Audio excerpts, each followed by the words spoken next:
Okay, there we go. What's up, gang? Carlton Flowers here with a quick live stream. I wanted to cover this topic real quick and do a live stream so I could cut down on the time that is needed for editing. And the topic of the breaking news tonight is, of course, what's going on with the war in Ukraine and the involvement that Joe Biden, President Joe Biden, making a decision to give permission to the Ukrainians to launch medium-range ATACMS, that stands for Army Tactical Missile System, and they call it ATACMS, which is the dumbest abbreviation I've ever heard in my life, giving them permission to use the ATACMS missiles to launch strikes into Russia. And so the ATACMS missile, it's a tactical missile system that is guided by satellites. It takes a lot for these to work. You don't just light off the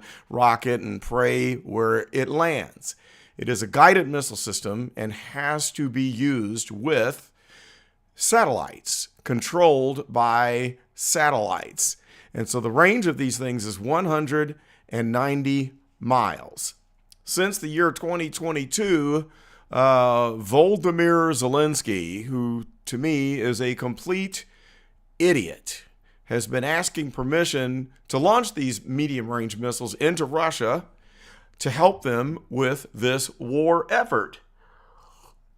So right now, in order to stave the offensive by the Russians, they want to be able to use these medium-range missiles to knock out Russian troops and artillery and equipment before it can even come within, say, 100 miles to where they're at. But rather than just launching them against Russian troops while they are in the Ukraine, now they want to fire them off into Russia. Brilliant idea. What a brilliant idea. Let's launch rockets onto Russian soil. And we'll sit here and scratch our heads wondering if such a strike would end well. All right, so I'm going to cover a few articles. I'm going to give you an overview, and then I'm going to tell you my whole thought process and what I went through as I was learning of all this information. And I'm going to give you my commentary and opinion. So I am going to jump over to the desktop that does not have my face in it. There I am. And now I will pull up a couple. I actually have 3 stories that I want to share with you.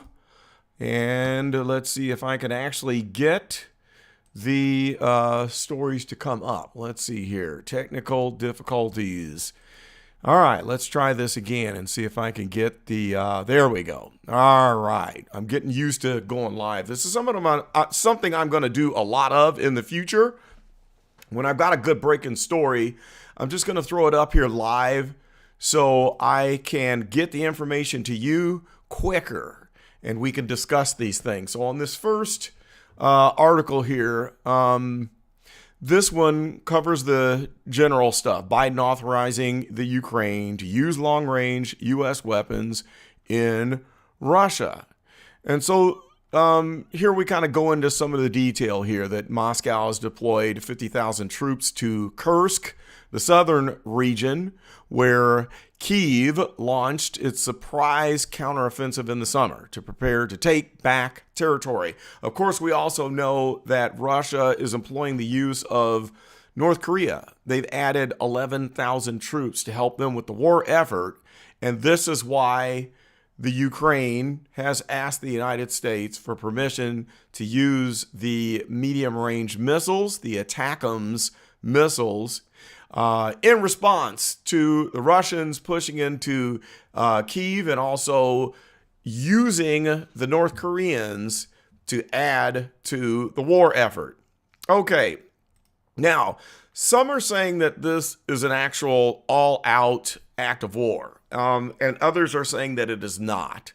And so it's kind of silly to me because, all right, is it the United States that is going directly into war with Russia? No, not directly. But who's behind it? There would not be a war right now had it not been for the United States spending $400 billion and supplying all of the munitions to the Ukraine army. All right. That's the only reason why this has drug on for 33 months?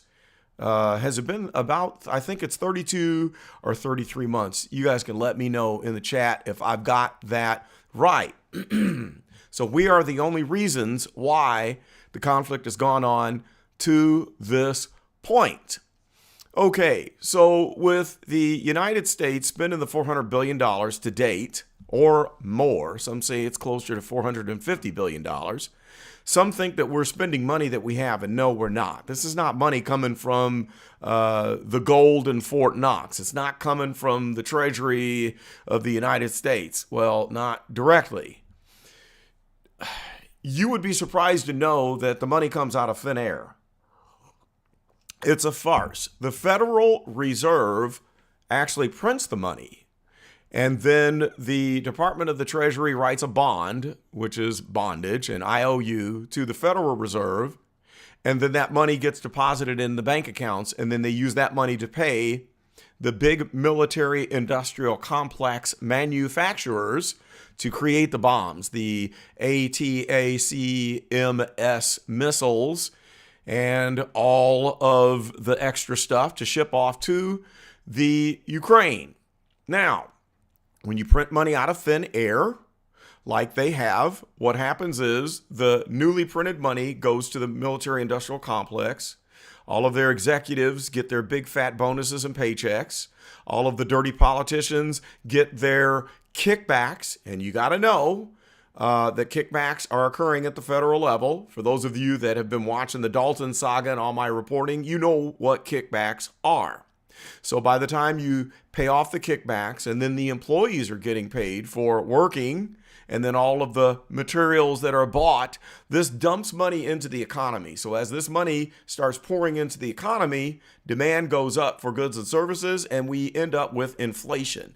So $450 billion worth of this new money is one of the biggest reasons why we have seen the inflation, besides the Inflation Explosion Act of 2022.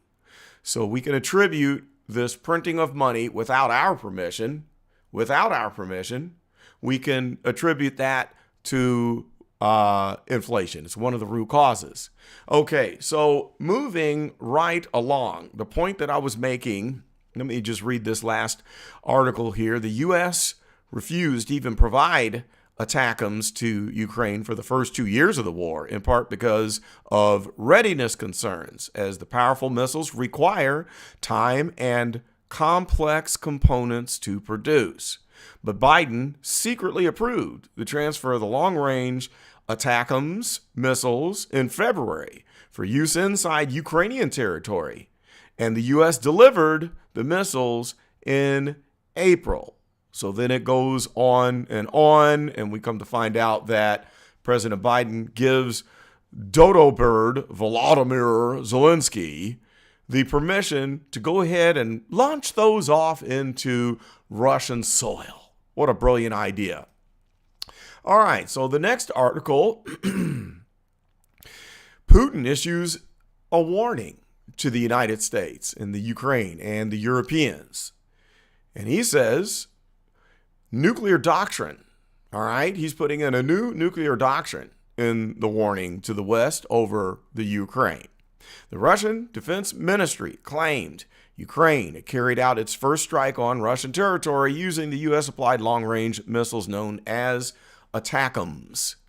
So this article talks about the deployment of 6 ATACMS missiles. All right, so President Joe Biden was dumb enough to give the permission, which the pundits are saying is not a complete act of war on the part of the United States, but he gave the permission. And of course, it takes satellite systems. There's an argument where some say it takes U.S. troops on the ground to control them. Others say no, it doesn't. But it is a fact that it does take satellites that the Ukrainians do not have in order to launch an attack using that missile system. That is fact. All right. So anyway, 6 of the missiles were launched. 5 of the missiles were shot down by the missile defense system of the Kremlin. One of the missiles made it through, but it was actually shot, but it fell and hit a building. It caused some damage. It caused a fire that was quickly extinguished. So they did not experience any casualties and no real damage. So what we get in the end is 6 missiles fired off into Russian soil that did absolutely nothing but piss off the Russians and encourage them to ramp up their strategy in stating that, okay, when you have a non-nuclear country like the Ukraine that is supplying missiles and bombs that attacks Russian soil, okay, and that the equipment, the missiles are coming from a nuclear country, then we have to consider this as a threat from a nuclear aggressor. So we have the right to have a nuclear response. Now, they haven't said that they're absolutely going to carry out a nuclear response, but the talk has been that they would detonate a bomb in the Ukraine and that they could also attack Europe and possibly the US. So these 6 missiles go off. They make their statement.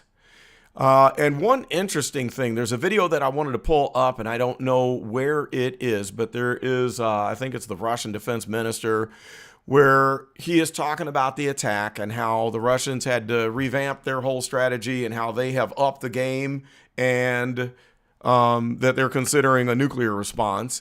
And then he also mentioned Donald Trump. He mentioned that, okay, the incoming president has been said to be president of peace, that he is seeking peaceful solutions, and that's something to be considered.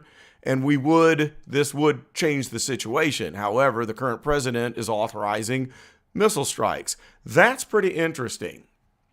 Now, that's the rub, okay?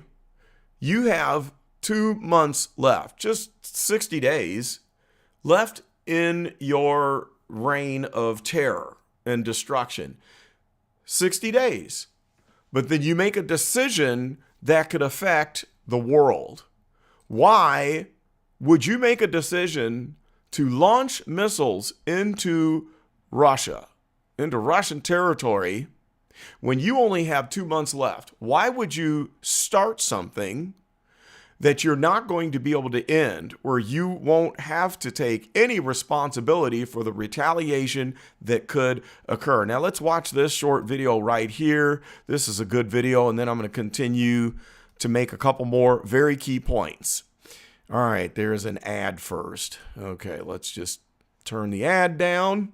All right, here we go. Skip. In a televised address Thursday, Russian President Vladimir Putin said Moscow had launched a medium-range ballistic missile attack on a Ukrainian military facility in response to recent Ukrainian long-range strikes with Western weapons. In combat conditions, one of the newest Russian mid-range missile systems was also tested.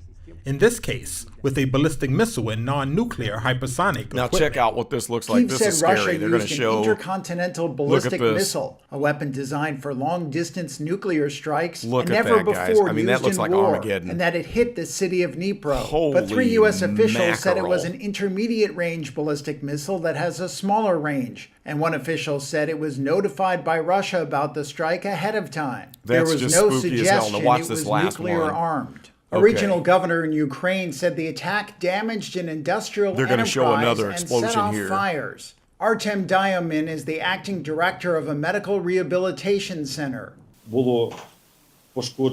Technical buildings were damaged in our compound. In the rehabilitation center building, around 50 windows were damaged. Thank God nobody was injured. Regardless of its classification, the latest strike highlighted rapidly rising tensions in the past several days. It came after Ukraine fired U.S. and British missiles at targets inside Russia this week, after outgoing U.S. President Joe Biden gave it permission to do so, despite warnings by Moscow that it would see such action as a major escalation. President-elect So dumb. Donald Trump has said he will end the war without saying how, and has criticized billions of dollars in aid for Ukraine under Biden. The warring sides believe Trump is likely to push for peace talks, not known to have been held since the war's earliest months, and are trying to attain strong positions before negotiations. Oh boy, that's just absolutely crazy. Did you see that last big bomb when it went off after the short flashes were dropping from the sky? That was very unsettling. I'm telling you what, if that doesn't kind of look like Armageddon, I don't know what does. I'm trying to check real quick. I'm looking to see if my live stream is showing up as it should, and I can't open that up on the smartphone. Well, let's just continue on. So, the Russians had their response, and so they're saying, we mean business. And then, as yet to be told, we don't know what's going to happen at this point, if they're going to fire more back at Russia, if they're going to continue this, if they're going to push it. But we seem to have a mixed response, and it's not just drawn along political lines because we have the warmongers in both parties. So this article here talks about it's on the Hill, and I'll leave all these links in the description when I finalize this video so you can read it yourself because this is good info. This one says that Biden draws support and GOP worry in a shift on U.S. missiles in Ukraine war. And so there's two arguments that are going on here. One is saying that we needed to provide this type of support for Ukraine going into the Trump presidency because it will give the Ukrainians more chips at the table, bargaining chips. It will give them more power when they come to a peace agreement. That's what they're saying, because the idea is that they will be able to push back on the Russians as the onslaught continues, because these missiles are definitely going to provide a lot more destruction than regular artillery and just like your surface-to-air missiles and your short-range missiles that are currently in use. They would be able to attack over the horizon, where the Russians would be receiving damage and experiencing casualties before they even see the enemy. Okay, so that's one argument that, oh yeah, well, this will help. This will give us the bargaining chips that we need to bring this war to an end. And then the others are saying, you're stupid because this is a provocation and it's an act of war, and an illegal act of war, because it should take a vote from Congress or confirmation from Congress in order to make such a move. And so the people that are arguing against that logic are saying that, well, we aren't the ones who fired off the missiles. It was just Joe Biden giving them the missiles and the satellite system to go ahead and bomb the Russians on their own soil. It's almost like gaslighting. In fact, it is gaslighting. You cannot remove yourself from any guilt or blame just because you're not the ones that are in that country fighting the war when you're supplying all of the munitions. When you supply a country with a missile system and the corresponding satellites that control those missiles, you can't stand back and say, oh, well, we're not at war with Russia. We have nothing to do with it. It's the Ukrainians. They don't have that capability. So, in my opinion, it's wordsmithing to say that it's not an act of war on the part of Joe Biden. Now, we all know that Joe Biden is not in his right mind. We know who it is that is behind this. We know good and well that this is Blinken and Barack Obama, Hillary Clinton. It's the entire Democrat cabal and part of the Republicans who are a part of the military-industrial complex war machine, including Liz Cheney. So I want to know what you think. Is this an act of war, or can you actually supply ATACMS missiles and the satellite system to the Ukrainians and give them permission to fire them into Russia and sit back and not take blame for an act of war. I'd love to know what your opinion of that is, because I don't think that they are making any kind of believable point that we're not 100% responsible for this and behind it. Now, some of the other naysayers claim that the Russians are bluffing. They're just bluffing. They're not ever going to use the nukes, and they wouldn't use nukes on the Ukrainians or against the U.S. when Joe Biden only has 60 days left, and that they have an incoming president that wants peace. So they're saying that it's all a bluff. Now, my answer to that is, do you want to take a chance on finding out if the Russians are bluffing? Do you really want to take that chance? Now, the next time that they launch an ATACMS strike that gets through and actually causes mega damage or casualties in Russia on Russian soil, do you think that we have a lesser or greater chance of an actual retaliation by the Russians, which could include hypersonic missiles or nuclear-equipped missiles? Common sense tells me that this is not something we want to play with and push.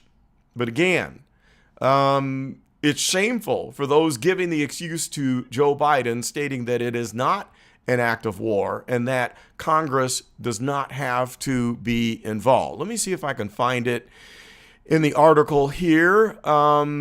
Let's see.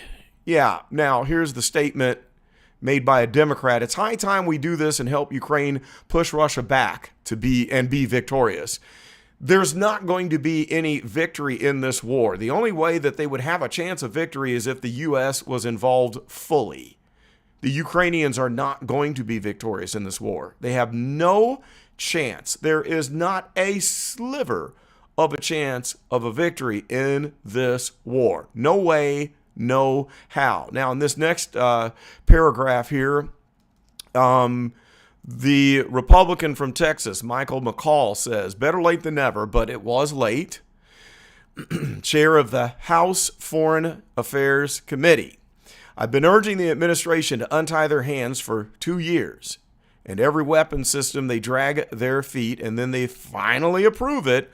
Let them use everything we're giving them. Stop putting restrictions on them. Now, that's a Republican. So Michael McCall is obviously a part of the war machine connected to the military-industrial complex. So here's a Democrat, here's a Republican. It's on both sides of the aisle.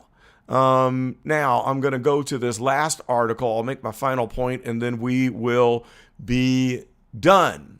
Okay, so in this next article, this is a good example of liberal news media using the term disinformation, fact-checking, and it's complete and absolute nonsense. And I'll leave a link to this. I want you to read it because the logic that they're using here is very flawed, and I think it's just disgusting. So they're saying false claims follow Biden's authorization of long-range missiles for Ukraine. Getting tongue-tied. So they're saying here with the news Sunday that President Joe Biden reportedly authorized Ukraine to use U.S.-supplied long-range missiles for airstrikes in Russian territory. Some internet users have accused Biden of operating outside the scope of constitutional authority. I agree. Alex Jones, crazy Alex Jones, says this is an unconstitutional act of war. Now, of course, they're writing him off as a well-known conspiracy theorist. Now, I'm kind of mixed on Alex Jones because after his argument about Sandy Hook being an acting job, I'm not so hot on getting on his bandwagon. Well, anyway, this is an interesting paragraph here. Former Lieutenant General Michael Flynn, a longtime Trump ally who briefly served as National Security Advisor in 2017, argued on his Substack that Biden should be impeached for assuming illegitimate authority. Now, I respect this man's opinion. He's a former Lieutenant General.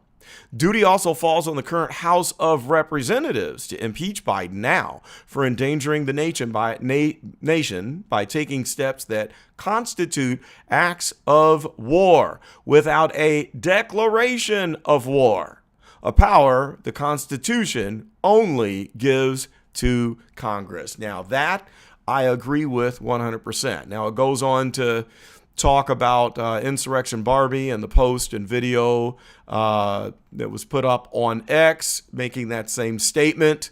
And then this is the gaslighting. This is the disgusting gaslighting. Yahoo News claims Biden's authorization is neither unconstitutional nor a declaration of war. The decision to supply missiles does not create a state of war between the U.S. and Russia or initiate armed conflict between the U.S. and Russia, says Michael Ramsey, a distinguished professor of law at the University of San Diego with expertise in constitutional law and war powers. Gee, I wonder what party he is a member of. Ramsey explained that the Declaration of War Clause in Article 1 of the U.S. Constitution, the section on Congress, vested the authority to initiate a state of war with Congress.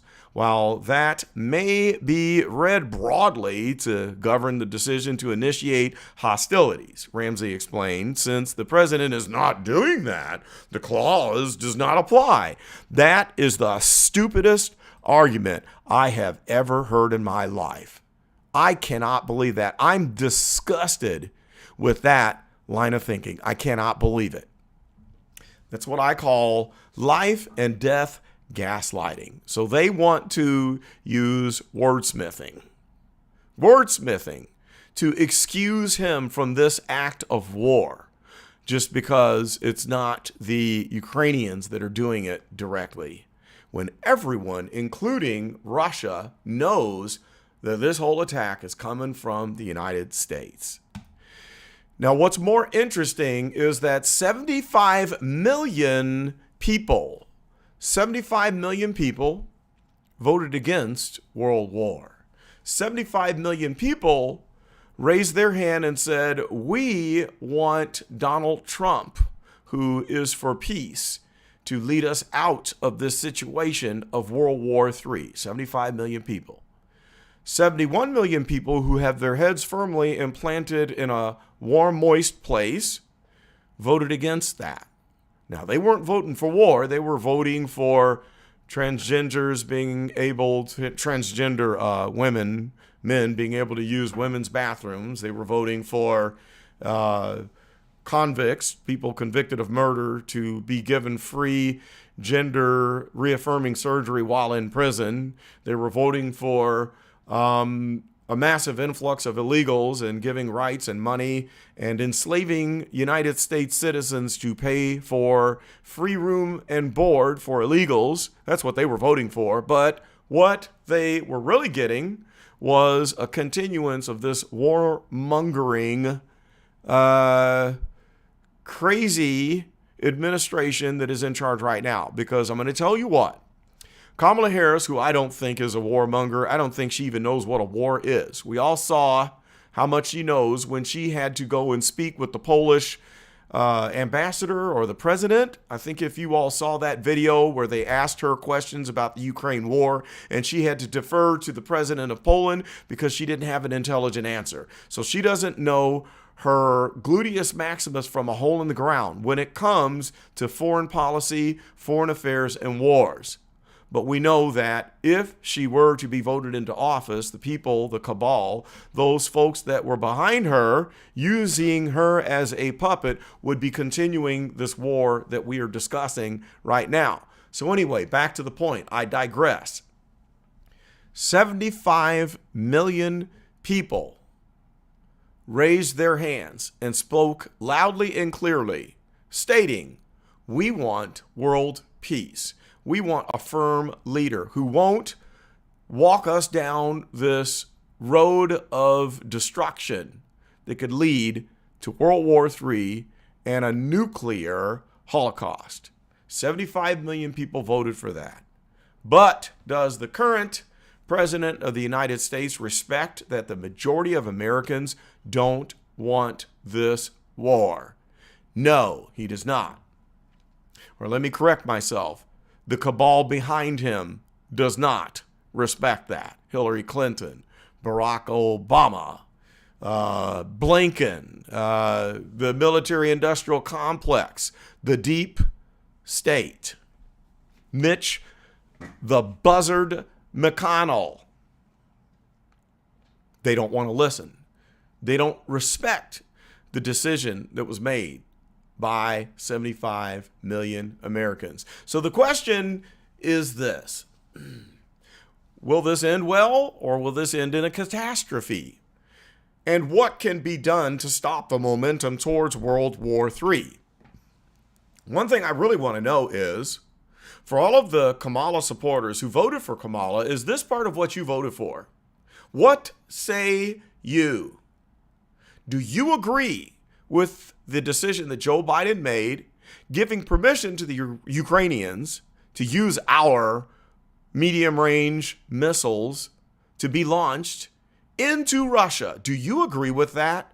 Was that part of your decision to punch your ballot for Kamala Harris?